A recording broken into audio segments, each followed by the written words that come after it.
I think that one of the really interesting things about Orem, going back to sort of where we sit in the stack, is our users sit in our platform all day long.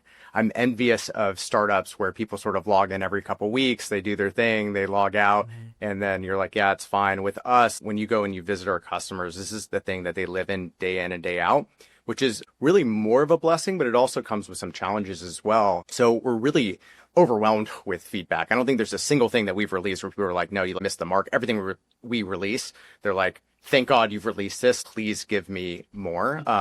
So I think that's really the good news. It's sort of hard to miss because we have just so many high priority things to build. But in terms of like the core of your question, which is, I think one is how do you prioritize it, but more specifically, how do I think about it? I mean, I think that there is a certain aspect where you have to follow your intuition and really think through sort of where this fits into the product strategically. And in for certain types of things too, like you definitely want to take a data-driven approach. Like one of the things that we put into practice in our engineering organization is watching Rum sessions, watching the user actually use the product, because sometimes what they tell you they want is different than what they actually need to be successful to get to that aha moment and get to value within the product.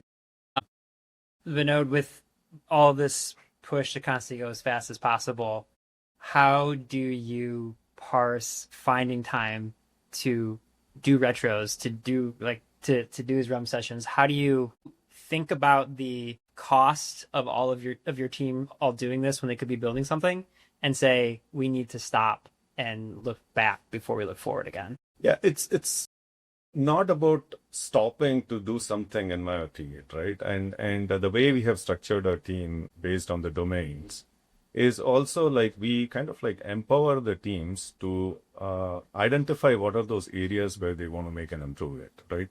Through the customer journey and also enhancements to the application and the architecture itself. So I think the data-driven approach to software development is ingrained in what we do day to day, right? We don't have to stop looking at the data, because once you stop looking at the data, then you're not like understanding how your customers are using your application, right?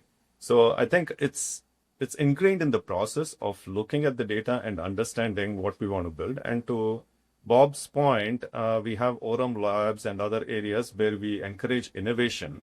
And in some cases, it's okay to be scrappy.